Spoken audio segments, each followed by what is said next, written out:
Vagnet Assignment by Trina Carter. Whose records is the ethical dilemma that I chose?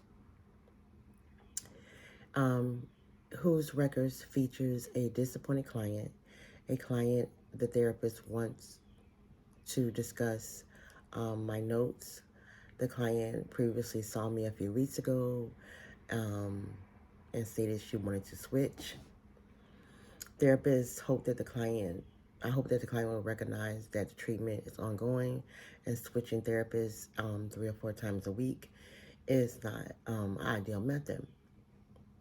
The client comes irate and tells me that the therapist that she wants to end it and she would like another therapist. And whose records? Pearson 2023.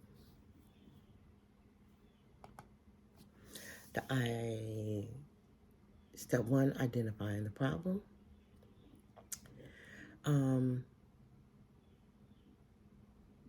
The nature of the problem, the challenge was the underlying issue is that I did not respect the client's decision to terminate the relationship between client and therapist. The second issue is that I was reluctant to provide the client access to her session notes. This is a breach of contract, and the client's HIPAA rights were violated.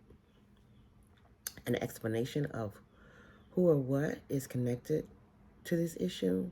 This is an ethical issue of denying the client's right of her records and a professional one of advocating for the client's health. Step two, applying ACA standards and state codes. B.1 autonomy and B.6E for the client's access. And that site is, that reference is the Code of Ethics and the state of Virginia's section 32.1-127 of the Code of Virginia, and that's reference from the Virginia Board of Counseling, and also HIPAA violation is the federal standard Code of Ethics. And the nature and dimension was the respect for the client's independence is one of the most fundamental ethical standards of counselors may uphold, and that's for forensics and etc. 2019. The counselor did not allow the client's right to cancel the session. If a client would like to cancel a session, it's not up to the counselor to continue wanting to see the client. And next is, even though there are a great number of successful methods of treatment for clients who are fully driven, a great number of customers do not come to therapy with the necessary level of motivation. And that's Ryan and etc. 2010. As a therapist, we are to release clients' records. And this is autonomy. I thought it was autonomy for the ethical decision making. The client has the right to control their own destiny. And that's Daniel 2020. I'm familiar with two experienced professional therapists. One is Miss Tracy. She has her own practice. And then Miss Karen, who is these both are committed to adhering the ACO Code of Ethics.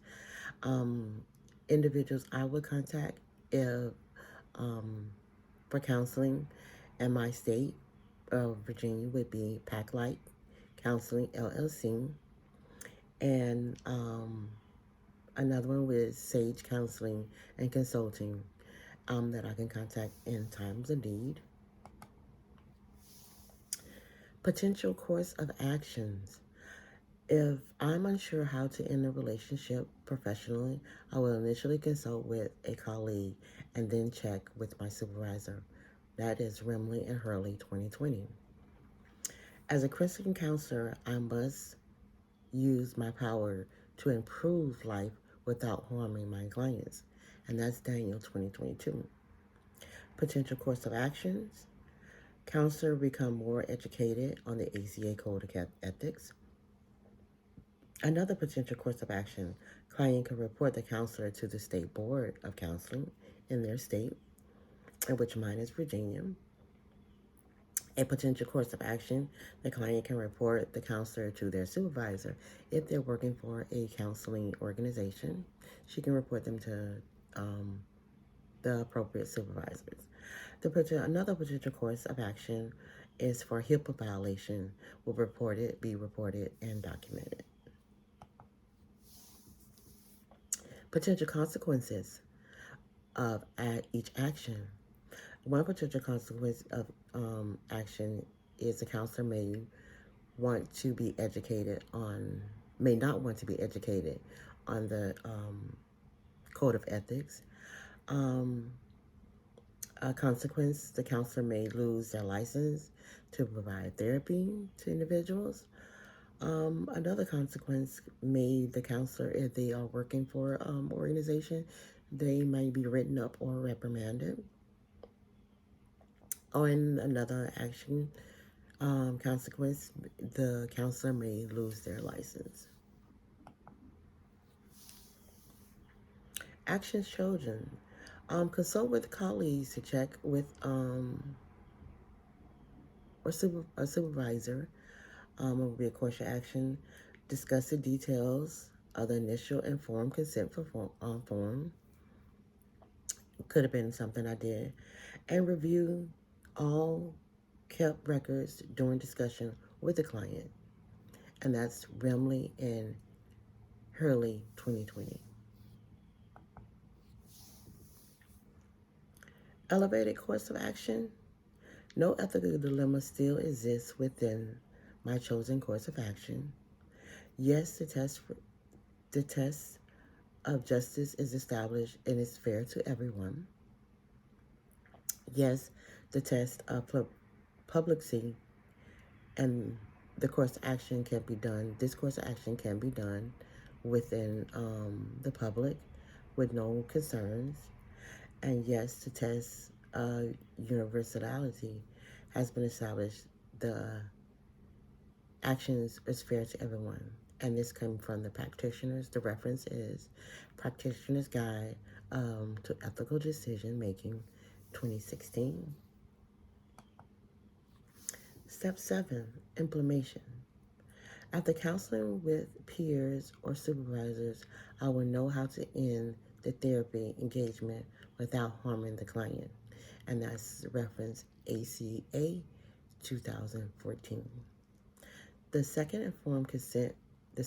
informed consent form details counseling goals and the client-counselor interaction. After reviewing it, the client may feel better.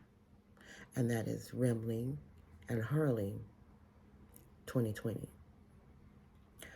Follow up with the client and potential counselors allows me to analyze potential implications. And now step 7. The references that I use are Foster and Miller, the practitioner, Foster, Miller, and Davis, 2016, the practitioner's ethical decision making. Code of Ethics is a resource that I use. Daniel, 2020, Counseling Principles and Christian Belief.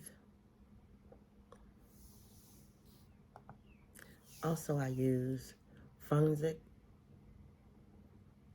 Metaphysical Fern and Grad, 2019, Aspects Regarding Ethical Counseling and Organizationals, Journal for Studying Religious Ideology. Also, the Virginia Board of Counseling. I use that as a reference. And Remley, Theodore Jr. and Barbara Hiley, Ethical, Legal, and Professional Issues in Counseling. The end. Thank you.